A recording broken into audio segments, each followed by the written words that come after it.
பிரைஸ்லாட் joyful விட்ரி சர்ச்சுக்கு உங்களை அன்புடன் வரவேற்கிறேன். இப்பொழுது சிஸ்டர் கிரேஷியா அவர்கள் வேதத்திலிருந்து ஒரு பகுதியை வாசிப்பார். சங்கீதம் 93. கர்த்தர் ராஜரிகம் பண்ணுகிறார், மகத்துவத்தை அணிந்து கொண்டிருக்கிறார்.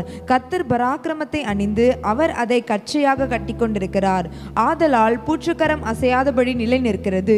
உமது சிங்காசனம் பூர்வம் முதல் உறுதியானது, நீர் அநாதியாயிருக்கிறீர். கர்த்தாவே, நதிகள் எழும்பின, நதிகள் இரைச்சலிட்டு எழும்பின, நதிகள் அலைத்திறந்து எழும்பின.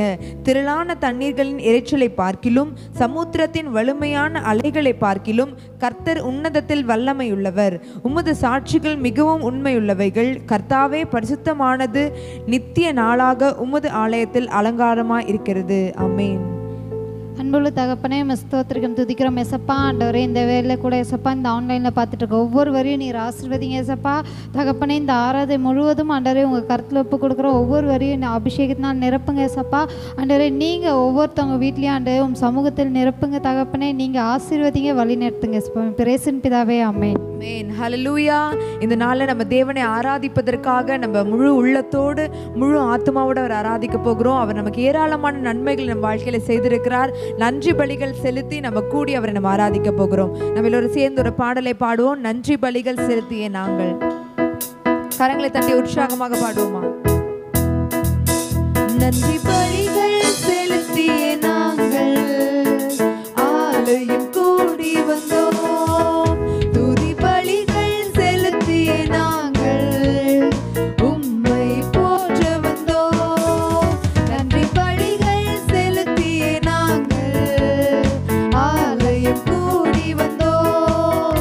துதி பலிகள் செலுத்திய நாங்கள் உம்மை போற்ற வந்தோம். கர்த்தர் செய்த நன்மைக்காக நன்றி செலுத்த வந்தோம்.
எங்கள் வாழ்க்கையில் நீர் எவ்வளோ நன்மைகள், எவ்வளோ அதிசயங்கள், அது அற்புதங்கள் செய்த தேவனாக இருக்கீங்க தகப்பனே. ஆண்டவரே எசப்பா, ஆண்டவரே நாங்கள் உம்மை துதிக்கிறோம் எசப்பா. காலையும் மாலையுமா ஆண்டவரே உம்மை துதிக்கிறோம், ஸ்தோத்தரிக்கிறோம் அப்பா.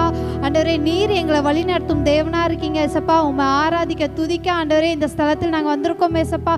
ஆண்டவரே நீர் எங்களை ஆளுகை செய்யுங்க எசப்பா. உங்கள் அபிஷேகத்தினால் நிரப்புங்க தகப்பனே. ஆண்டவரே உம்மை துதிக்க ஸ்தோத்தரிக்க ஆண்டவரே இந்த வேலையில் வர கிருபை செய்ததே நன்றி அப்பா. நீர் எங்களை ஆசீர்வதித்த தேவனுக்காக நன்றி ஆண்டவரே. வாங்க ஒரு பாடலை பாடுவோம்.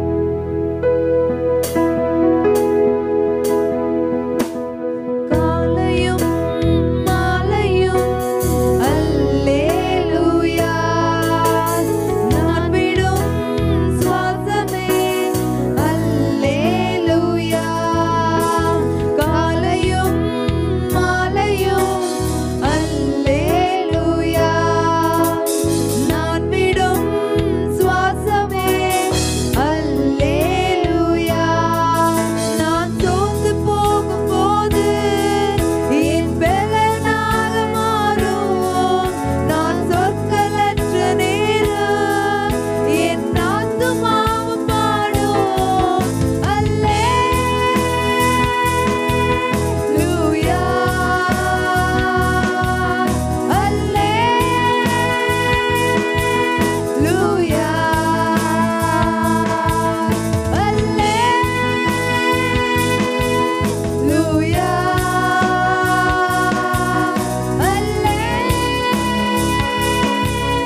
ஆண்டவரே உமக்கு நன்றி செலுத்துகிறோம் அப்பா.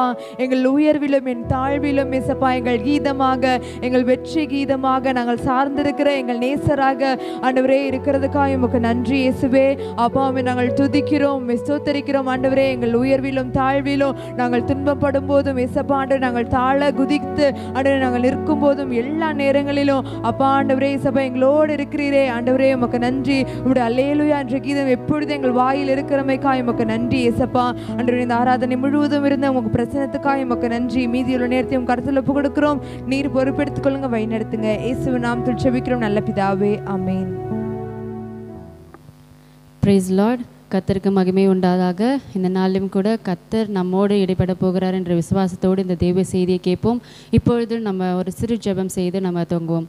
ஸ்தோத்திரம் கர்த்தாவே. அப்பா, துதிகளின் மத்தியிலே வாசம் செய்யும் நன்றியோடு துதிக்கிறோம், ஸ்தோத்திரிக்கிறோம் தகப்பனே. இந்த நாளிலும் கூட இயேசு சுவாமி கர்த்தர் நீர் எங்களோட பேச போகிற தயவுக்காக நாங்கள் நன்றி செலுத்துகிறோம். கர்த்தர் அப்பா ஸ்தோத்திரம் கர்த்தாவே, நீர் பேச சித்தம் கொண்டிருக்கிறதான வார்த்தைகளை அப்பா தவறாமல் கர்த்தர் எங்களோடு பேசி அது வெளிவரும்படியாய் அப்பா உபயோகிக்க போகிறதான அடியாளை கூட எடுத்து நீங்கள் பிரயோஜனப்படுத்த போகிறீங்க.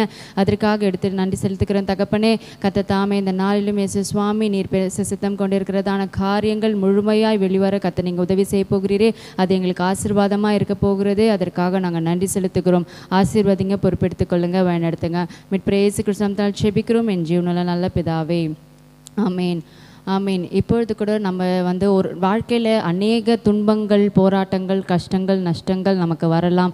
ஆனால் அதை நம்ம ஃபேஸ் பண்ணுறதுக்கு உண்டான தைரியம் இப்போ இருக்கிற ஜென்ரேஷனுக்கோ சரி நமக்கோ சரி எனக்குமே அந்த தைரியம் கிடையாது. அதனால் இந்த நாளில் ஆண்டவர் எனக்கு கொடுத்ததான உங்களிடத்துல பேச சொல்கிறதான ஒரு தலைப்பு என்னன்னு பார்த்தீங்கன்னா, மேற்கொள் ஜெயம் கொள். எல்லாருக்குமே ப்ராப்ளம்ஸ் வரும். ப்ராப்ளம் இல்லாத இதுவே கிடையவே கிடையாது, உலகமே கிடையாது. கண்டிப்பாக நம்ம உலகத்தில் வாழும்போது நமக்கு ப்ராப்ளம்ன்றது நமக்கு கண்டிப்பாக வரும். மேற்கொள்ளும் போது பார்த்திங்கன்னா நமக்கு கண்டிப்பாக அந்த இடத்துல ஒரு ப்ராப்ளம் இருந்தால் தான் நம்ம மேற்கொள்கிறதுக்கு உண்டான ஒரு ஸ்டெப்பே எடுக்க முடியும். மேற்கொள்வது என்றால் என்ன? மேற்கொள்கிறதுனா என்னது? ஒரு ப்ராப்ளம் வரும்போது அந்த ப்ராப்ளம் நம்ம எதிர்கொள்ளணும், அதாவது அதை ஃபேஸ் பண்ணணும். அந்த ப்ராப்ளம் ஃபேஸ் பண்ணுறதுக்கு உண்டான முதலாவது நமக்கு தேவையானது மனதைரியம், தன்னம்பிக்கை. அந்த தன்னம்பிக்கை நமக்குள்ளே வரணும். அப்படின்றத நம்ம ஜெபித்து ஆண்டவரிடத்துலேருந்து அந்த காரியத்தை நம்ம பெற்றுக்கொள்ள நம்மளால் முடியும். நமக்கு அறியாமலே, நமக்கு எதிர்பார்க்காமலே வரும் பிரச்சனைகள் அநேகமாக இருக்கும் நம்மளுடைய வாழ்க்கையில். மற்றவர்கள் நம்மளுக்கு எதிராக சதி தீட்டும் பொழுது வரும் துன்பங்களும் நிந்தனைகளும் அநேகமாக இருக்கும். கண்டிப்பாக இது இல்லாமல் ஒருவராலும் இந்த உலகத்தில் வாழவே முடியாது. இதை நான் பைபிளில் இருக்கிறவங்க எப்படி மேற்கொண்டிருக்கிறாங்கன்றதை பற்றி பார்க்கலாம். First worldly problem. முதலாவது வேதத்திலிருந்து எஸ்தர் ராஜாத்தியை நான் முதலாவது எடுத்திருக்கேன். எஸ்தர் 6:13 பார்த்தீங்கன்னா, வசனத்தில் பார்த்தீங்கன்னா, ஆமானுடைய மனைவி ஆமான் இடத்துல நீங்கள் மொர்தெகாய்க்கு முன்பாக நீ ரொம்ப தாழ்ந்து போகிறீங்க, தாழ்ந்து போக தொடங்கிட்டீங்க, நீங்கள் அவனை மேற்கொள்ளாமல் அவனுக்கு முன்பாக ரொம்ப தாழ்ந்து போக இருக்கிறீங்க அப்படின்னு சொல்லிட்டு அவங்கள ரொம்ப என்ன பண்ணிட்டாங்க, ஏற்றி விட்டுட்டாங்க.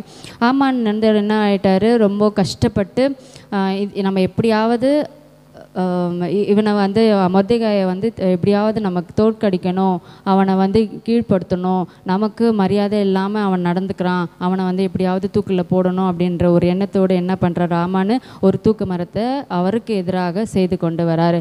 அவருக்கு எதிராக இப்போ மொர்தெகாய்க்கு எதிராக என்ன நடந்து கொண்டு இருக்கிறது? சூழ்ச்சி. இந்த சூழ்ச்சி அவருக்கு தெரிஞ்சு நடந்திருக்குமா? இல்லை. அவருக்கு தெரியாமல் இந்த ஆமான் மொர்தெகாய்க்கு எதிராக ஒரு தூக்கு மரத்தை அவருக்கு தூக்கிடுறதுக்காக ஒரு காரியத்தை செய்து கொண்டு வந்தார்.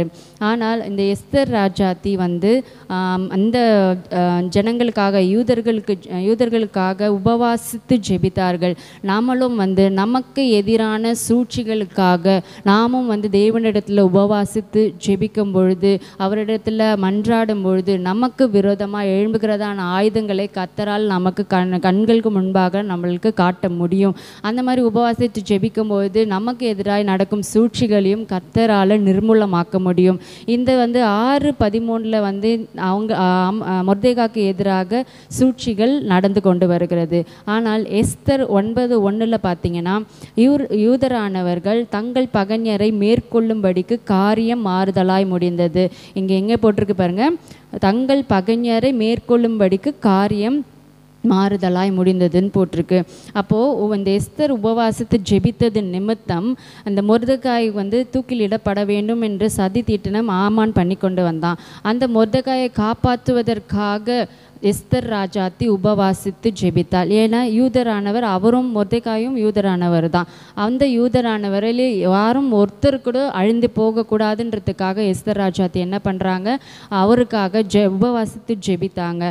அந்த சூழ்ச்சியை மேற்கொண்டாங்க. உபவாசித்து ஜெபிக்கும் பொழுது கர்த்தர் அந்த காரியத்தை என்ன பண்ணியிருக்கிறாரு, எஸ்தர் 9:1 பார்த்தீங்கன்னா காரியத்தை மாறுதலாய் முடிய செய்தார். இந்த இடத்துல இந்த ஆமான் செய்த சூழ்ச்சியை, இந்த உபவாசித்து ஜெபித்ததான அந்த ஜெபம், கர்த்தர் அவங்களோடு கூட இருந்தது நிமித்தம், அந்த ஜெபத்தின் நிமித்தம் அந்த சூழ்ச்சியை, அந்த மொர்தெகாய்க்கு முன்பாக இந்த சூழ்ச்சியை கர்த்தர் காரியத்தை மாறுதலாய் அமைய செய்தார். யூதரானவர்கள் தங்கள் பகைஞரை மேற்கொள்ளும்படிக்கு, அந்த யூதரானவர்களுக்கு பகைஞர் யாராக இருந்தாங்க, அந்த ஆமானாக இருந்தான். அந்த ஆமானை மேற்கொள்ளும்படிக்கு காரியம் மாறுதலாய் முடிந்தது. என்ன நடந்தது, ஆமான் மொர்தெகாய்க்குன்னு செய்யப்பட்டதான அந்த தூக்கிலிடப்பட்ட அந்த மரம் அவனுக்கே எதிராக மாறி ஆமானை அந்த தூக்கில் போடும்படியாக அந்த ராஜா கட்டளையிட்டார். இப்படி தான் இந்த சதியை எஸ்தர் புஸ்தகத்தில் எஸ்தர் ராஜாத்தியும் மொர்தெகாயும் மேற்கொண்டார்கள்.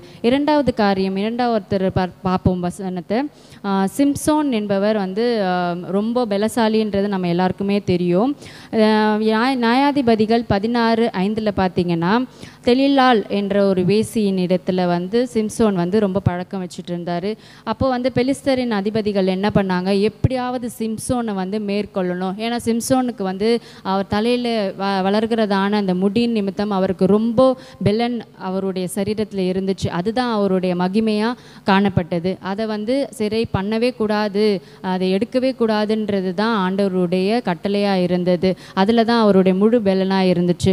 ஆனால் இந்த பெலிஸ்தரின் அதிபதிகள் என்ன பண்ணாங்க, அந்த தெலிலாள் மேலே சிம்சோன் ஆசை வச்சிருக்கிறான்றதை தெரிந்து கொண்டு அந்த அதிபதிகள்லாம் என்ன பண்ணுறாங்க, தெலிலாள் கிட்ட போய் எதனாலே அவனை மேற்கொள்ளலாம் என்று தெரிந்து கொள்ளுன்னு சொல்லி அவங்க காசு கொடுத்து அந்த சூழ்ச்சியை இந்த சிம்சோனுக்கு எதிராக நியமிக்கிறாங்க. இந்த சூழ்ச்சியை அவன் சூழ்ச்சியில் அவன் சிக்கிக்கொண்டான். எப்படின்னு பார்த்தீங்கன்னா, அவனுடைய இச்சையின் நிமித்தம் அந்த தெலிலாள் என்னென்னமோ காரியங்கள் பண்ணி பேசி அவரை மயக்கி, இந்த எந்த இடத்துல அவருடைய பெலன் இருக்குதுன்றதை நம்ம தெரிஞ்சுக்கணும், ஏன்னா நம்ம காசு வாங்கிட்டோன்றதை அவன் சிந்தையில் வைத்திருந்தா. அப்போ என்ன பார்த்தீங்கன்னா, இந்த இச்சையின் நிமித்தம் அவன் அந்த சூழ்ச்சிக்கு பலியாகிவிட்டான். அப்போ கூட பாவத்தில் விழுந்து விட்டானோ தவிர ஆண்டவர் அவனை வெறுக்கலை. மறுபடியும் நியாயாதிபதிகள் 16:28 பார்த்தீங்கன்னா, சிம்சோன் இந்த ஒரு விசை மாத்திரம் அவர்களை மேற்கொள்ள என்னை பலப்படுத்தும்னு சொல்லி அந்த இடத்துல அவர் ரொம்ப கெஞ்சி மன்றாடி ஜெபித்திருக்கிறார். அப்படி ஜெபிக்கும் பொழுது ஆண்டவர் இரக்கங்களின் தேவனாக இருக்கிறார்ல, அதனால் அவர் என்ன பண்ணியிருக்கிறாரு, அந்த சதிகளை மேற்கொள்றதுக்காக அவர் அப்படியே மன்றாடி ஜெபிக்கும் பொழுது கர்த்தர் என்ன பண்ணியிருக்காரு, சரி இந்த ஜனங்களை மேற்கொள்ளணும் அப்படின்றதுக்காக ஒரு விசை மாத்திரம் எனக்கு பலனை கொடுங்கன்னு அவர் ஜெபித்திருக்கிறானேன்றதுக்காக அவனுக்கு மறுபடியுமாக எப்படி அந்த தலையில் இருக்கிறதான முடி இருக்கும் பொழுது உண்டான பலன் இருந்துச்சோ அதை காட்டிலும் பலமான பலனுக்கு இன்னும் பலனாய் கொடுத்து அந்த ஜனங்களை அழிக்கிறதுக்கு, அந்த ஜனங்களை மேற்கொள்வதற்கு ஒரு விசையாக கர்த்தர் என்ன பண்ணியிருக்கிறாரு, சிம்சோனுக்கு அந்த இடத்துல நல்ல ஒரு பலனை கொடுத்திருக்கிறார். இப்படி தான் சிம்சோன் அவர்கள் என்ன பண்ணியிருக்கிறாங்க, சதியை மேற்கொண்டார்கள். அப்புறம் சங்கீதத்தில் தாவீது இருக்கிறார்ல, சங்கீதத்தில் பார்த்தீங்கன்னா 129:2 பார்த்தீங்கன்னா, என் சிறு வயது தொடங்கி அநேக தரம் என்னை நெருக்கியும் என்னை மேற்கொள்ளாமல் போனார்கள். தாவீது ராஜா நமக்கு தான் தெரிஞ்சது தாவீதுனா சங்கீதம், நடனம் ஆடுவார், பாட்டு பாடுவார், இந்த மாதிரி சந்தோஷமாக இருந்தாருன்றது தான் நமக்கு தெரியும். ஆனால் அவர் அநேக பிரச்சனைகளுக்குள்ளாக கடந்து போன ஒரு தேவ பிள்ளையாக இருக்கிறார். அவர் என்ன எழுதியிருக்கிறார் பாருங்க, என் சிறு வயது தொடங்கி அநேக தரம் என்னை நெருக்கியும். அவர் சிறு வயதுலேருந்தே அநேக தரம் அவர்களை அவர்கள் சுற்றி இருக்கிறவர்கள் அநேக தரம் அவரை நெருக்கியிருக்கிறார்கள், அநேக கஷ்டங்களை கொடுத்திருக்கிறார்கள். ஆனாலும் அவரை என்ன பண்ணலை, யாராலையும் மேற்கொள்ள முடியல. ஏன்னா அவர் எல்லா சங்கீதத்துலேயும் என்ன பார்த்தீங்கன்னா, இப்படி நடந்தது ஏசப்பா, என்னை கஷ்டப்படுத்துகிறாங்க ஏசப்பா, ஆனால் என்னை துன்பப்படுத்துகிறாங்க ஏசப்பா அப்படின்னு சொல்லியிருப்பாரே தவிர, ஆனால் கடைசியில் முடிக்கும் பொழுது என்னை விடுவிக்க நீர் வல்லவர் நல்லவர்ன்றது அப்படி சொல்லி தான் அவர் வந்து அந்த சங்கீதத்தையே முடிச்சிருப்பார். அவருடைய நம்பிக்கை எல்லா காரியத்திலும் தேவன் மேல் வைத்திருக்கிறதான ஒரு விசுவாசம், நம்பிக்கை தான் வந்து என்ன பண்ணுது, அவரை வந்து எல்லா பிரச்சனைகளும் எல்லா மனிதர்களிடத்திலிருந்தும் அவரை வந்து மேற்கொள்ள, அந்த பிரச்சனைகளை மேற்கொள்றதுக்கு உண்டான கிருபையை கர்த்தர் வந்து கொடுத்து கொண்டு வருகிறார். அதே போல் எரேமியா பாருங்கள், எரேமியா புஸ்தகம் 9:19 அவர்கள் உனக்கு விரோதமாய் யுத்தம் பண்ணுவார்கள், ஆனாலும் உன்னை மேற்கொள்ள மாட்டார்கள். அவர்கள் என்ற வார்த்தையை நல்லா கவனித்து பாருங்கள். அவர்கள், நீங்கள் யாரை வேணால் வச்சுக்கோங்க, அந்த அவர்கள்ன்ற இடத்துல யாரை வேணால் நீங்கள் மையப்படுத்தி வச்சுக்கோங்க. யார் உங்களை அதிகமாக கஷ்டப்படுத்துகிறாங்களோ துன்பப்படுத்துகிறாங்களோ, கண்டிப்பாக இந்த உலகத்தில் யாரையுமே கஷ்டப்படுத்தாமல் இருக்க முடியாது. ஏதாவது ஒரு வார்த்தையின் மூலியமாக கூட கஷ்டப்படுத்தியிருக்கலாம், தெரிஞ்சோ தெரியாமல் கூட மற்றவங்களை கஷ்டப்படுத்தியிருக்கலாம். ஆனால் அவர்களை வந்து நீங்கள் வந்து பெரிய விஷுவாக்காமல் கர்த்தருக்கு முன்பாக அவர்களை வைத்து ஜெபம் பண்ணுங்க. நீங்கள் வந்து எந்த கஷ்டங்கள் நமக்கு வந்தாலும், எந்த சதி திட்டங்கள், எந்த நிந்தனைக்காரர்கள், எந்த வீண் பண்ணி சுமத்துறவர்கள், அந்த இடத்துல வைத்து நீங்கள் ஒரு வார்த்தையினாலும் நீங்கள் சொல்லி ஜெபம் பண்ணுங்க.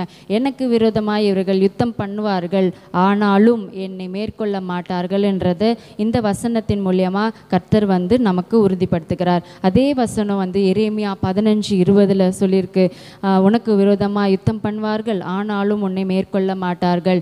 ஆண்டவர் வந்து மனபுத்திரர் அல்ல. அவர் வந்து சொல்கிற ஒவ்வொரு வார்த்தையும் வானமும் பூமியும் ஒழிந்து போயிடலாம், ஆனால் அவருடைய வார்த்தை ஒரு நாளும் ஒழிந்து போகாது.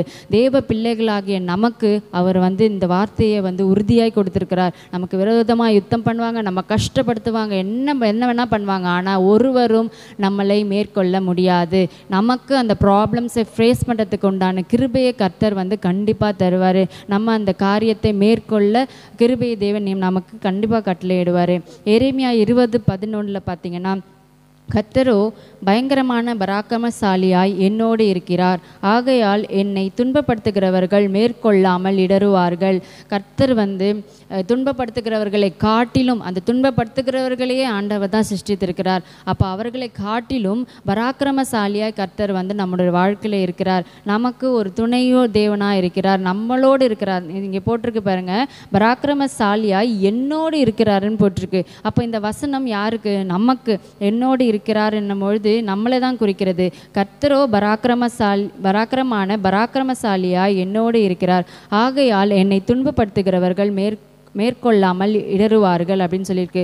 ஆண்டவர் வந்து நம்மளை கஷ்டப்படுத்துகிறவர்களை சும்மா பார்த்துக்கிட்டே விட்டுற மாட்டார். அவர்களுக்கும் பாடம் புகட்ட, இல்லை அவர்கள் இந்த ரட்சிப்புக்குள்ளாக வர்றதுக்கு உண்டான சூழ்நிலையை கர்த்தர் அந்த இடத்துல கொண்டு வருவார். நிச்சயமாக அவங்க ரட்சிப்புக்கு ஏற்ற வழிக்கு வரணும்னா கர்த்தர் அதற்கேற்ற வழியை உண்டு பண்ணி தருவார். இல்லை அவருடைய சித்தம் என்ன நடக்க இருக்கணுமோ, உங்கள் நிமித்தம் நீங்கள் மேற்கொள்கிறதான காரியத்தின் நிமித்தம் அவர்கள் என்ன பாடத்தை கற்றுக்கொள்ள வேண்டும் என்று கர்த்தர் சித்தம் கொண்டிருக்கிறாரோ, கண்டிப்பாக அந்த இடத்துல கர்த்தர் நிறைவேற்றுவார். இந்த விசுவாச அறிக்கையை மறுபடியுமாக நீங்கள் அறிக்கையிட்டே கொண்டே இருக்க வேண்டும். எரேமியா 20:11 வந்து நீங்கள் மறுபடியும் உங்களுடைய நாவினால் அறிக்கையிட்டு அதை உங்களுக்கென்று சொந்தமாக்கி கொள்ளணும். இப்போ இதெல்லாம் வந்து உலக பிரகாரமான காரியம். உலக பிரகாரமான மனுஷர்கள் நம்ம மேலே வைத்திருக்கிறதான சதியினால், துன்பப்படுத்துகிறவர்களால், நிந்தையினால் வருகிறதான போராட்டங்களில் மேற்கொள்கிறது எப்படின்றத நம்ம பார்த்தோம். இப்போ வந்து ஸ்பிரிச்சுவல் லைஃப்பில் ஸ்பிரிச்சுவல் ப்ராப்ளம்ஸ் அநேகம் இருக்கும். கண்டிப்பாக அது வந்து இல்லாமல் யாருக்குமே இருக்காது. அதை எப்படி மேற்கொள்வது? லூக்கா 10:19 பார்த்தீங்கன்னா, இதோ சர்ப்பங்களையும் தேள்களையும் மிதிக்கவும் சத்ருவினுடைய சகல வல்லமையையும் மேற்கொள்ளவும் உங்களுக்கு அதிகாரம் கொடுக்கிறேன். இங்கே என்ன போட்டிருக்காரு பாருங்க, சர்ப்பங்கள் தேள்களை மிதிக்கவும் சத்ருவினுடைய சகல வல்லமைகளையும் மேற்கொள்ளவும் உங்களுக்கு அதிகாரம் கொடுக்கிறேன். நமக்கு கண்ணுக்கு தெரிகிற சத்ருவை மட்டும்தான் நம்ம பார்க்குறோம். அந்த ஆட்களை கிரியை செய்ய வைக்கிறதான உண்மையான சத்ரு சாத்தான்ன்றதை நம்ம உணராது இருக்கிறோம். ஆனால் வந்து இங்கே என்ன போட்டிருக்காரு ஆண்டவர், சத்ருவினுடைய சகல வல்லமையும் அவனுடைய லீஸ்ட் வல்லமையை வந்து கர்த்தர் மேற்கொள்ளும்படியாக நமக்கு என்ன கொடுத்துருக்கிறார்? அதிகாரம் கொடுத்துருக்கிறார். இந்த அதிகாரத்தை நம்ம உபயோகிக்காமல் மறுபடியுமாய் அவருடைய பாதத்தில் போய் உட்கார்ந்து, ஏசப்பா எனக்கு இப்படி நடக்குது அப்படி நடக்குதுன்றதை புலம்பாதபடிக்கு கர்த்தர் வந்து மறுபடியும் இந்த வசனத்தை நமக்கு நினைப்பூட்டுகிறார். லூக்கா 10:19 நீங்கள் சொல்லி ஜெபிங்க. சத்ருவினுடைய சகல வல்லமையும் மேற்கொள்ளவும் எனக்கு அதிகாரம் கொடுத்துருக்கிறீங்க. அதை நான் எடுத்து பிரயோஜனப்படுத்த கர்த்தர் எனக்கு உதவி செய்யுங்க, அதற்குண்டான கிருபையை தாங்க அப்படின்னு சொல்லி நம்ம ஜெபிக்கணும். சரிங்களா? இப்போ வந்து நம்ம உலக பிரகாரமான ப்ராப்ளம்ஸையும் நம்ம பார்த்துட்டோம், ஸ்பிரிச்சுவல் லைஃப்பில் வர ப்ராப்ளம்ஸையும் நம்ம பார்த்துட்டோம், எப்படி மேற்கொள்ளணும், எந்த வசனங்களை சொல்லி நம்ம ஜெபிக்கணுன்றதையும் நம்ம பார்த்துட்டோம். இப்பொழுது இந்த ப்ராப்ளம்லாம் நம்ம மேற்கொள்ள போகிறோம், மேற்கொண்டாச்சு, இந்த வசனங்களாம் சொல்லி நம்ம மேற்கொண்டாச்சு அப்படின்னாலே நமக்கு என்னது தான்? ஜெயம் தான். ஜெயம் கொள் என்றால் என்ன? இப்போ நம்ம நார்மலாக ஜெயம் கொள் அப்படின்னு பார்த்தோன்னா என்னென்னலாம் சொல்லுவோம்? இப்போ ஒரு காம்படிஷன், ஒரு போட்டி நடக்குது அப்படின்னா நம்ம போய் இந்த கப்பை வந்து நம்ம இந்த ரன்னிங் ரேஸ் வைக்கிறாங்க அப்படின்னா இந்த ரன்னிங் ரேஸ் ஓடின உடனே நமக்கு இந்த கப்புன்றது வந்து நமக்கு நிச்சயமாக தெரியும். அதே மாதிரி இதுதான் முடிவு, நம்ம ஒரு இந்த ப்ராப்ளம் இருக்குது, இதை செஞ்சால் நம்ம வின் பண்ணிடலாம், இந்த ப்ராப்ளம்ஸை வந்து இப்படி சால்வ் பண்ணால் நம்ம வின் பண்ணிடலாம் அப்படின்ற ஒரு கோல் ஒன்று இருக்கும். நமக்கு லைஃப்பில் நிறைய கோல்ஸ் இருக்கும், இதை நம்ம அச்சீவ் பண்ணிட்டா நம்ம வந்து ஜெயிச்சிட்டோம் அப்படின்னு நம்ம நினைப்போம். இந்த மாதிரி காரியங்கள்லாம் இதில் வந்து டைரெக்டாக நம்ம எண்டிங் வச்சுருக்கிறதுனால இதில் வந்து நம்ம டைரெக்டாக ஜெயம் கொண்டுட்டோம் அப்படின்ற வந்து நம்பிக்கை நமக்கு இருக்கும். இப்போ வந்து பார்த்திங்கன்னா இந்த ஜெயம் கொள்றதுக்கு என்னென்ன காரியங்கள் நம்ம வந்து செய்ய வேண்டும் என்றதை நம்ம பார்க்கலாம். ஃபஸ்ட்டு வந்து பார்த்திங்கன்னா விசுவாசம். என்னாகமம் 13:30 இந்த காலேப் வந்து என்ன பண்ணுறாரு? மோசே கிட்ட போகிறாரு. இந்த கானான் தேசத்தை வந்து சுதந்திரித்து கொள்வதற்காக மோசே என்ன பண்ணுறாரு? போய் விசாரிச்சுட்டு வாங்க அப்படின்னு சொல்லி அனுப்புகிறாருல்ல அந்த கானான் தேசத்துக்கு.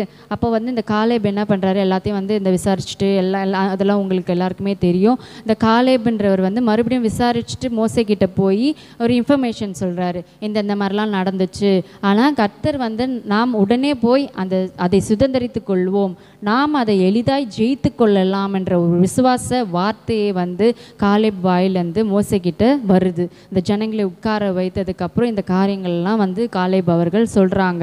என்ன சொல்கிறாங்க? நாம் உடனே போய் அதை சுதந்திரித்து கொள்வோம், நாம் அதை எளிதாய் ஜெயித்து கொள்வோம். இதுக்கு முன்னாடி என்னன்னு பார்த்தீங்கன்னா, அங்கே இருக்கிற அந்த கானான் தேசத்தில் இருக்கிறவர்கள்லாம் நல்ல ஹைட் அண்ட் வெயிட்டாக இருப்பாங்களாம், ரொம்ப இந்த ராட்சத்தர்கள் மாதிரி அவ்வளோ ஒரு பிரிஸ்காக நல்ல ஒரு பலசாலிகளாக இருப்பாங்களாம். அப்படிப்பட்டவர்களை பார்த்து மற்றவங்கெல்லாம் பயந்து போவார்களாம், மற்ற தேசத்தில் இருக்கிறவங்கலாம். ஆனால் இவர் காலேபோட விசுவாசத்தை பார்த்திங்களா, அது வந்து நம்ம ஆண்டவர் நம்ம கூட இருந்தால் ஈஸியாக நம்ம போய் அந்த காரியத்தை என்ன பண்ணலாம்? ஜெயித்து கொண்டு வரலாம். அதை எளிதாய் ஜெயித்து கொண்டு வரலாம். போய் ஜெயித்து கொண்டு வரலாம்ன்றதை சொல்லலை, அங்கே என்ன சொல்லியிருக்கிறாரு பாருங்க, அதை எளிதாய் ஜெயித்து கொண்டு வரலாம் தான் சொல்லியிருக்கிறாரு. அப்போது ஆண்டவர் மேலே இவர் எவ்வளோ பெரிய விசுவாசம் வைத்திருந்தா அந்த எளிதாய் என்ற வார்த்தையை வந்து அங்கே அந்த இடத்துல உபயோகிச்சுட்டு பாருங்க. அதே மாதிரி 1 யோவான் 5:4 பார்த்தீங்கன்னா, நம்முடைய விசுவாசம் தான் உலகத்தை ஜெயிக்கிற ஜெயம்னு போட்டிருக்கு. நம்முடைய விசுவாசம் இல்லாமல் நம்மளால் எந்த ஒரு காரியத்தையும் மேற்கொள்ளவும் முடியாது, ஜெயிக்கவும் முடியாது. ஜெயம்ன்றது வந்து மற்றவர்களால் பிரச்சனைகள் வராமல் ஜெயமும் இருக்குது, பிரச்சனைகளை மேற்கொண்டு வந்த ஜெயமும் இருக்குது. 2 வகையான ஜெயங்கள் இருக்குது. இங்கே பார்த்தீங்கன்னா ஜெயத்திற்கு சொந்தக்காரர் யாருன்றதை நம்ம பார்க்கலாம். யோவான் 16:33 உலகத்தில் உங்களுக்கு உபத்திரவம் உண்டு, ஆனாலும் திடன் கொள்ளுங்கள், நான் உலகத்தை ஜெயித்தேன் என்றார். உலகத்தையே ஜெயிக்கிறார்னா அந்த ஜெயத்துக்கு சொந்தக்காரர் வந்து நம்ம ஆண்டவராகி இயேசு கிறிஸ்து தாங்க. அவர் வந்து மரணத்தை ஜெயித்து உயிரோடு இருந்திருக்கிறார். யாராலையும் நாம் உயிர்ப்பித்து கொள்ள முடியாது. ஆனால் கர்த்தர் நமக்காக மரித்து 3ஆம் நாளிலே உயிரோடு எழுந்து நம்மளோடு கூட இருக்கிறார் என்றது எவ்வளோ பெரிய காரியம். அப்படிப்பட்டதான ஆண்டவர் மேலே நீங்கள் வைக்கிறதான விசுவாசம்தான் வந்து உங்களுடைய நம்மளுடைய வாழ்க்கையிலே வருகிறதான தோல்விகளை ஜெயிக்கிறதுக்கு உண்டான ஒரே வழி. கர்த்தர் வந்து சொல்கிறது பாருங்க, உலகத்தில் உங்களுக்கு உபத்திரம் உண்டு, நீ என்கிட்ட வந்ததுனால நான் வந்து உனக்கு உபத்திரமே கொடுக்க மாட்டேன்னு சொல்லவே மாட்டார். ஏன்னா உபத்திரப்படாமல் இப்போ கஷ்டமே தெரியாமல் நம்ம பசங்களை வளர்த்தோன்னா கண்டிப்பாக நம்ம சம்பாதிக்கிறதான சம்பாதனைகளுடைய அருமை அந்த பிள்ளைகளுக்கு தெரியாது. ஏனோ தானோன்றது தான் அந்த பிள்ளைகள் என்ன பண்ணுவாங்க, அந்த பணத்தை எல்லாம் செலவு பண்ணுவாங்க. நம்ம எவ்வளோ கஷ்டப்பட்டு வேர்வை சிந்தி சம்பாதிக்கிறோன்றதை அந்த பிள்ளைகளால் உணரவே முடியாது. அதனால் நம்ம வளர்க்கும் போதே எப்படி நம்ம வளர்ப்போம், இந்த கஷ்டம் அந்த கஷ்டம்னு சொல்லி இதை பாரு இப்படி சம்பாதிக்கிறாங்க, அப்பா இப்படி அம்மா இப்படி வேலைக்கு போகிறாங்க அப்படின்னு சொல்லி ஒவ்வொரு காசும் நம்ம இப்படி தான் சம்பாதிக்கிறோம், இதை வந்து நம்ம வேஸ்ட் பண்ணக்கூடாதுன்றதான அந்த ஒரு கஷ்ட நஷ்டத்தை சொல்லி கொடுத்து வளர்த்தாதான் அந்த பிள்ளைக்கு இந்த உலகத்தில் இப்படிலாம் இருக்குதா அப்படின்றத தெரிய வரும். நீங்கள் எதுவுமே சொல்லி கொடுக்காம கஷ்டமே என் பிள்ளைக்கு வந்து நான் படுற கஷ்டமே தெரியக்கூடாது அப்படின்னு சொல்லி நீங்கள் வளர்த்தீங்கன்னா அந்த பிள்ளைக்கு வந்து நாளை பின்ன அந்த பிள்ளை அந்த ஸ்டேஜுக்கு வந்து அந்த கஷ்டத்தை அனுபவிக்கும் போது ரொம்ப அழுகும், அதால் தாங்கிக்கவே முடியாது. அப்படிப்பட்டதான ஒரு வாழ்க்கையை அந்த பிள்ளைகளுக்கு நம்ம கொடுக்கவே மாட்டோம். நல்ல பெற்றோர்கள் அந்த பிள்ளைக்கு நல்ல அந்த கஷ்ட நஷ்டங்களை சொல்லி கொடுத்து தான் வளர்ப்பாங்க. அதே போல தான் ஆண்டவராகிய இயேசு கிறிஸ்துவும் அவர் இந்த பூலோகத்தில் வந்து போனதுனால இந்த பூலோகத்தில் எவ்வளோ கஷ்டம் இருக்குது, வாழுறது எவ்வளோ கஷ்டம் இருக்குதுன்றதை அறிஞ்சதுனால தான் நமக்காக ஆண்டவருடைய சொந்த ரத்தத்தையே அவர் நமக்காக ஜீவபலியாய் ஒப்பு கொடுத்து நம்மளுடைய ஜீவனை வந்து அவருடைய பொக்கிஷமாக எண்ணினதுனால தான் நமக்காக அவர் மரித்து உயிர்த்து நம்ம கூடவே இந்த நாள் வரைக்கும் இருந்து ஒவ்வொரு காரியத்திலையும் நமக்கு ஆலோசனை கர்த்தராக இருந்து நம்மளுடைய விசுவாசின் தகப்பனாக இருந்து நம்ம அழகாக ஆற்றி தேற்றி வழிநடத்தி வருகிறார் இந்த நாள் வரைக்கும். அவர் ஒரு நல்ல போதகரும் நல்ல தாய் தகப்பனும் நல்ல ஒரு ஃப்ரெண்டு எல்லாமே நமக்கு அவர் தான். அதனால தான் வந்து ஃபஸ்ட்டே சொல்லியிருக்கிறாரு, உலகத்தில் உங்களுக்கு உபத்திரவம் உண்டு, நீங்கள் உபத்திரவப்படுறது நல்லதுன்னு சொல்லி ஆண்டவர் சொல்லியிருக்கிறார். ஆனாலும் அந்த ஆனாலும்ன்ற வார்த்தையை வந்து நல்லா கவனிச்சு பாருங்க. உபத்திரம் உண்டு, நான் உன்னை விட்டுருவேன், நீ எப்படியாவது கஷ்டப்படு அப்படி சொல்லலை. ஆனாலும் திடன்கொள், திடன்கொள்னால் தைரியம் கொள். இந்த ப்ராப்ளம்ஸ் எல்லாம் ஃபேஸ் பண்ணுறதுக்கு உண்டான தைரியத்தையும் அவரே தான் தருகிறார். அந்த திடன்கொள்ன்ற வார்த்தையை உங்களுடைய இருதயம் எப்போவுமே வந்து வைத்திருக்கணும். திடன்கொள், ஆண்டவர் திடன்கொள்ன்ற வார்த்தைக்குள்ளே அவ்வளோ அர்த்தங்கள் அடங்கியிருக்கு. கர்த்தர் வந்து நம்மளை தைரியப்படுத்தி கொண்டு வருகிற தேவனாக இருக்கிறார். அந்த திடன்கொள்ன்ற வார்த்தையை நீங்கள் மறந்து போகாதீங்க. ஆனாலும் திடன்கொள், நான் உலகத்தை ஜெயித்தேன், உலகத்தில் எல்லா கஷ்டத்தையும் நான் ஜெயிச்சிட்டேன், அதனால் நீ என்கிட்ட வா, என் மேலே விசுவாசம் வை, நான் இந்த உலகத்தை ஜெயிச்சிட்டேன், நான் தான் அந்த ஜெயத்துக்கு சொந்தக்காரர் என்றதை கர்த்தர் இந்த வசனத்தின் மூலியமாக என்ன பண்ணுறாரு, நமக்கு உறுதிப்படுத்துகிறார். நீதிமொழிகள் 21:31 பார்த்தீங்கன்னா, குதிரை யுத்த நாளுக்கு ஆயத்தமாக்கப்படும் ஜெயமோ கர்த்தரால் வரும். இந்த எக்ஸாமுக்கு ரெடியாகிறவங்கலாம் வந்து இந்த வசனத்தை நிறைய பேர் யூஸ் பண்ணுவாங்க. அது என்ன எப்படி யூஸ் பண்ணுவாங்கன்னு பார்த்தீங்கன்னா, வெறும் அந்த ஜெயமோ கர்த்தரால் வரும்ன்ற வார்த்தையை மட்டும்தான் அவங்களுக்கு வந்து மைண்டில் என்ன பண்ணிகிட்ருக்கோம், ஓடிட்டே இருக்கும். ஆனால் கர்த்தர் வந்து என்ன சொல்கிறார், குதிரை யுத்த நாளுக்கு ஆயத்தமாக்கப்படும். அந்த குதிரைகள் எல்லாம் ஆயத்தமாக்கும் பொழுது என்னென்ன காரியங்கள்லாம் அந்த குதிரைகள் ஃபேஸ் பண்ணும் தெரியுமா? அந்த காலில் இந்த கடிவாளம் சொல்லுவாங்கள்ல, இந்த கண்ணுக்கு போடுறது கடிவாளம், இந்த காலுக்கு இதெல்லாம் ஆணிகளால் வச்சு அடிக்கும்பொழுது அந்த குதிரைகள் வந்து துடிக்குமா. அது வந்து ஃபஸ்ட்டு நாள் செகண்ட் நாள்லாம் கால் வைக்கவே வந்து அந்த குதிரைக்கு வந்து ரொம்ப பயமாக இருக்குமா. அதால் ஃபேஸ் பண்ணவே முடியாது அந்த ப்ராப்ளம்ஸ். ஆனால் அந்த குதிரையை ட்ரெயின் பண்ணுறவர் என்ன பண்ணுவாராம், நீ வந்து திடன்கொள் தட்டி கொடுப்பாராம். தட்டி கொடுத்து தடவி கொடுத்து அந்த குதிரையை வந்து கொஞ்சம் கொஞ்சமாக நடக்க வச்சு கொஞ்சம் கொஞ்சமாக ஓட வச்சு அந்த காலை வந்து அதுக்கு என்ன பண்ணுவாராம், பழக்குவிப்பாராம். அந்த மாதிரி தான் அந்த எக்ஸாமுக்கு போகிறவங்க கூட என்ன பண்ணணுமா, நம்ம படிக்கிறதான காரியங்களை தேவனுக்கு முன்பாக தேவனுடைய துணையை கொண்டு நம்ம பாடங்களை படிக்கும்பொழுது நம்மளுடைய காரியத்தில் நம்ம ஒழுங்கமாய் ப்ராக்டிஸ் பண்ணி அந்த காரியங்கள் இருக்கும்பொழுது தான் ஜெயம் வந்து கர்த்தரால் வரும்ன்ற வார்த்தை அதிலே காணப்படும். நம்ம காரியத்தில் நம்ம ஒழுங்காக இருந்து நம்மளுடைய ப்ராக்டிஸ் செக்ஷனில் நம்ம ஒழுங்காக இருந்து அந்த கர்த்தர்கிடத்தில் கர்த்தருக்கு பயப்படுகிறவர்களுக்கு தான் ஞானத்தை வந்து கர்த்தர் கொடுக்க முடியும். அந்த மாதிரி கர்த்தர் என்ன எதிர்பார்ப்பார், உண்மையை என்ன எதிர்பார்ப்பார், பரிசுத்தை எதிர்பார்ப்பார். நம்ம எக்ஸாம் போகும்பொழுது அதற்கு முன்பாக வேலைக்கு போகும்பொழுது எல்லா வேலைகளிலும் உண்மை உத்தமத்தை கர்த்தர் எதிர்பார்ப்பார். அப்படி இருக்கும் பொழுது நீ வந்து சின்னதில் உண்மையாக இருந்தால் அநேகத்தின் பேரிலே உன்னை அதிகாரியாக வைப்பேன்னு சொல்லியிருக்கிறார். அந்த அதிகாரியாக வைக்கும் போது தான் அதுதான் உங்களுக்கு ஜெயம் என்றால், நீங்கள் வந்து சின்ன காரியத்தில் சின்ன வேலையில் உங்கள் மேனேஜர் கொடுக்குறாங்களா, சின்ன காரியமாக இருந்தாலும் சரி, அதில் நீங்கள் உங்களுடைய பெஸ்ட்டும் உங்களுடைய பர்ஃபெக்ஷனிஸ்டும் அப்புறம் நீங்கள் கொடுக்குறதான அந்த வேலையில் ஒரு உண்மையும் நியாயமும் இருந்தால் கர்த்தர் கண்டிப்பாக வந்து அந்த இடத்துல என்ன பண்ணுவார், ஜெயத்தை கொடுக்கிற தேவனாக இருக்கிறார். ஏசாயா 25:8 பார்த்தீங்கன்னா, அவர் மரணத்தை ஜெயமாக விழுங்கின தேவன், ஜெயமாக விழுங்குவார். அவர் என்ன பண்ணுவாராம், மரணத்தையே ஜெயமாக விழுவார். யாராலையும் மரணத்தின் தூதனையும் மரணத்தை மேற்கொள்ள யாருக்குமே முடியாது. ஆனால் கர்த்தர் இந்த பிசாசானவனை காலின் கீழே போட்டு மிதித்து அவனை சிலுவையினால் அவருடைய ரத்தத்தை சிந்தி அந்த சாத்தானை வந்து சாத்தான் தான் மரணத்தை குறிக்கிறார். இங்கே பார்த்தீங்கன்னா, அவர் மரணத்தை ஜெயமாக விழுங்குவார். அவர் விழுங்கிட்டார், இன்னமும் விழுங்குவார்.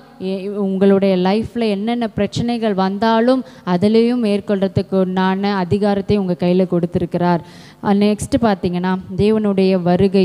இந்த வெளிப்படுத்தின விசேஷத்தில் அநேக காரியங்களை குறித்து போட்டிருக்கு. அதில் பார்த்தீங்கன்னா 16 வசனங்கள் இந்த ஜெயத்தை குறித்ததான வார்த்தைகளை மட்டுமே அந்த இடத்துல கூறப்பட்டிருக்கு. அங்கே பார்த்தீங்கன்னா நமக்கு முக்கியமான சில காரியம் என்னன்னு பார்த்தீங்கன்னா, நம்மளுடைய வாழ்க்கையில் முக்கியமாக என்னன்னு பார்த்தீங்கன்னா, கர்த்தரிடத்திற்கு போகிறது தான் நம்மளுக்கு முக்கியமான ஜெயமாக காணப்பட வேண்டும். ஆண்டவர் கூட இருந்து நித்தியமாய் வாழ்கிறதான அந்த வாழ்க்கை தான் நம்மளுடைய ஸ்பிரிச்சுவல் லைஃப் கொண்டான ஜெயமாய் எப்பொழுதும் இருக்கும். நித்திய ஜீவன் தான் நம்மளுடைய வாழ்க்கையில் ஒரு நல்ல கோலாக நமக்கு எப்பவுமே இருக்கணும். அதில் நம்ம ஜெயம் எடுக்கணும். கர்த்தர் வந்து இதுதான் நம்ம கரத்தில் எதிர்பார்க்குறது. நம்ம இடத்துல உண்மை, உத்தமம், விசுவாசம், பரிசுத்தம், இந்த 4 காரியங்களும் நீங்கள் ஆண்டவருடைய பார்வையில் உண்மையாக இருந்தால் கண்டிப்பாக ஆண்டவர் என்ன பண்ணுவார், உங்களுடைய வாழ்க்கையில் உங்கள் வேர்ல்ட்லி லைஃபாக இருந்தாலும் சரி, ஸ்பிரிச்சுவல் லைஃபாக இருந்தாலும் சரி, ஃபிசிக்கல் லைஃபாக இருந்தாலும் சரி, எதுவாக இருந்தாலும் கர்த்தர் வந்து அந்த காரியத்தில் ஜெயம் தர வல்லவராக இருக்கிறார். இப்பொழுது பார்த்திங்கன்னா, அந்த எல்லா காரியம் சோதனைகள், சதிகள், நிந்தனைகள், போராட்டங்கள், வியாதிகள், நம்மளுடைய வாழ்க்கையில் அநேக தேவைகள் இருக்கும். அதுக்கு பயங்கள் எல்லாவற்றையும் வந்து தேவ துணையோடு மேற்கொண்டு நாம் ஜெயம் எடுக்க வேண்டும். இதுதான் ஆண்டவர் வந்து இன்னைக்கு உங்களிடத்துல பேச, இது யாருக்குன்றது எனக்கு தெரியல, ஆனால் கர்த்தர் அவருடைய வார்த்தையை கொண்டு யாரோ ஒருத்தரையை தேற்றினாலும் சரி, இல்லை பார்க்குற அனைவருக்காகவும் இந்த வார்த்தைகள் இருந்தாலும் சரி, கர்த்தர் ஜெயம் கொடுக்குற தேவனாக இருக்கிறார். நான் ப்ராப்ளமை ஃபேஸ் பண்ணுறதுக்கு பயப்படாதீங்க. கண்டிப்பாக ப்ராப்ளம் இந்த உலகத்தில் இருக்கும். இந்த வேர்ல்ட் நம்ம இருக்கிற வரைக்கும், நம்மளுடைய ஜீவன் இருக்கிற வரைக்கும் நம்மளுக்கு ப்ராப்ளம் இருக்கும். அது நம்மளுடைய இச்சையினால் வர ப்ராப்ளம்ஸாக இருந்தாலும் சரி, மற்றவர்களுடைய சதியினால் வருகிறதான ப்ராப்ளம்ஸாக இருந்தாலும் சரி, எல்லாவற்றும் அது நமக்கே தெரியாமல் நமக்கு பின்னாடி சூழ்ச்சிகள் நடந்து கொண்டு வருகிறதான ப்ராப்ளம்ஸாக இருந்தாலும் சரி, கர்த்தர் வந்து அந்த வசனங்கள் மூலமாக நம்ம தேற்றுகிற தேவனாக இருக்கிறார். எரேமியா 20:11 மறுபடியும் நான் சொல்கிறேன், கர்த்தரோ பயங்கரமான பராக்கிரமசாலியாய் என்னோடு இருக்கிறார், ஆகையால் என்னை துன்பப்படுத்துகிறவர்கள் மேற்கொள்ளாமல் இடறுவார்கள். எரேமியா 1:19 பாருங்கள், எனக்கு விரோதமாக யுத்தம் பண்ணுவார்கள், ஆனாலும் என்னை மேற்கொள்ள மாட்டார்கள். இந்த வசனங்களை நீங்கள் வந்து தினந்தோறும் ஜெபித்து விட்டு நீங்கள் வேலைக்கோ சரி, ஸ்கூலுக்கோ சரி, இல்லை வீட்டிலேயே இருக்கிறவங்களுக்கோ சரி, எந்த காரியமாக இருந்தாலும் இந்த வசனங்களை நீங்கள் நாவினால் அறிக்கையிட்டு சுதந்திரித்து கொண்டு நீங்கள் ஜெபிங்க. கண்டிப்பாக வந்து ஜெயத்தின் தேவன் உங்களை அந்த மேற்கொள்ளத்துக்கு, அந்த ப்ராப்ளம்ஸை மேற்கொள்ளத்துக்கு உண்டான கிருபையும் தருவார். அந்த ப்ராப்ளம்ஸை மேற்கொண்டு அதுக்குண்டான ஜெயத்தையும் கர்த்தர் கட்டளையிடுவார். கர்த்தர் வந்து அவருடைய வருகைக்கு நீங்கள் எல்லாரும் ஆயத்தமாகணுன்றது தான் அவருடைய சித்தம். அதுதான் முக்கியமான ஜெயம். அந்த ஜெயத்தை வந்து கர்த்தர் வந்து எதிர்பார்க்கிறார். அந்த நித்திய ஜீவனிலே நம்ம எல்லாரும் வந்து சந்தோஷமாய் அவரோடு இருக்கும்படியான கிருபையை நம்ம வந்து அவரிடத்துல கேட்டு நம்ம பெற்றுக்கொள்ளணும். ஆமேன். இப்போ சிறு ஜெபம் செய்து நம்ம முடிக்கலாம். ஸ்தோத்திரம் கர்த்தாவே, அப்பா துதிகளை மத்தியிலே வாசம் செய்கிறவரை நன்றியோடு துதிக்கிறோம், ஸ்தோத்திரிக்கிறோம். இந்த நாளும் கூட ஏசப்பா, கர்த்தர் நீர் ஏசப்பா எங்களுக்கு வருகிறதான ப்ராப்ளம்ஸை ஃபேஸ் பண்ண முடியாத அளவுக்கு அநேகர் அப்பா சோத்திரங்க தாவே தூக்கில் விட்டுக்கொள்கிறார்கள் அப்பா, தன்னுடைய உயிரை மாய்த்து கொள்கிறார்கள் ஏசப்பா. அப்படி இராதபடிக்கு எந்த கஷ்டமாக இருந்தாலும் சரி அப்பா, சோதனைகளாக இருந்தாலும் சதிகளாக இருந்தாலும், எங்களை நிந்திக்கிறவர்கள் வந்தாலும், எங்களை துன்பப்படுத்துகிறவர்கள் வந்தாலும் அப்பா, போராட்டங்கள் வந்தாலும், வியாதிகள் வந்தாலும், பணத்தேவைகள் இருந்தாலும் அப்பா, பயங்கள் இருந்தாலும் அப்பா, எல்லாவற்றையும் அப்பா உம்முடைய துணையோடு கூட அப்பா, உம்முடைய வசனங்களோடு கூட ஏசப்பா நாங்கள் அதை எல்லாவற்றையும் மேற்கொண்டு அப்பா ஜெயம் எடுக்கிறவர்களாய் நாங்கள் அப்பா எங்களுடைய ஜீவியத்தை நாங்கள் நடத்துக எங்களுக்கு உதவி செய்ய வேண்டுமாய் ஜெபிக்கிறோம் தகப்பனே. அப்பா கர்த்தர் நீர் ஏசப்பா எங்களுக்கு ஜெயம் தருகிற தேவனாய் இருக்கிறீரே, அதற்காக நாங்கள் நன்றி செலுத்துகிறோம் தகப்பனே. ராஜாதி ராஜாவே, எங்களுக்கு அப்பா ஜெயமோ கர்த்தரால் வரும் என்ற வசனத்தின்படியாக அப்பா சொத்திரங்கத்தாவே கர்த்தர் அப்படிப்பட்டதான கிருபையை கொடுத்து நீங்கள் ஆசீர்வதிப்பினாக நீங்கள் பொறுப்பெடுத்துக் கொள்ளுங்க, வழிநடத்துங்க. மீதியான காரியத்தில் உன் திருக்கரத்தில் ஒப்படைத்து ஜெபிக்கிறோம். மீட்பரேசு கிறிஸ்துவினால் ஜெபிக்கிறோம் என் ஜீவனுள்ள நல்ல பிதாவே. ஆமேன், ஆமேன், ஆமேன். God bless you. இப்போது காணிக்கை பகுதி காணிக்கை செலுத்துகிறோம். உங்கள் பிள்ளைகளை நீங்கள் அபரிமிதமாக நீங்கள் ஆசீர்வதிப்பீராக ராஜா. நன்றி ஆண்டவரே, ஆரம்பம் முதல் முடிவு வரைக்கும் எங்களை வழிநடத்தின தேவனுக்கு கோடி கோடி ஸ்தோத்திரம் அப்பா. என் ஆத்மாவே கர்த்தரை ஸ்தோத்ரி, என் முழுலமே அவர் பரிசுத்த நாமத்தை ஸ்தோத்ரி. என் ஆத்மாவே கர்த்தரை ஸ்தோத்ரி, கர்த்தர் செய்த சகல உபகாரங்களை மறவாதி. ஆமேன். கர்த்தராகிய இயேசு கிறிஸ்துவின் கிருபையும் பிதாவாக தேவனுடைய அன்பும் பரிசுத்த ஆவியின் அன்யோன்யம் ஐக்கியம் சந்தோஷம் சம ஆரோக்கியம் நம் அனைவரோடு கூட இருப்பதாக. ஆமீன், ஆமீன், ஆமீன். ஹல்லேலூயா. Praise the Lord. God bless you all.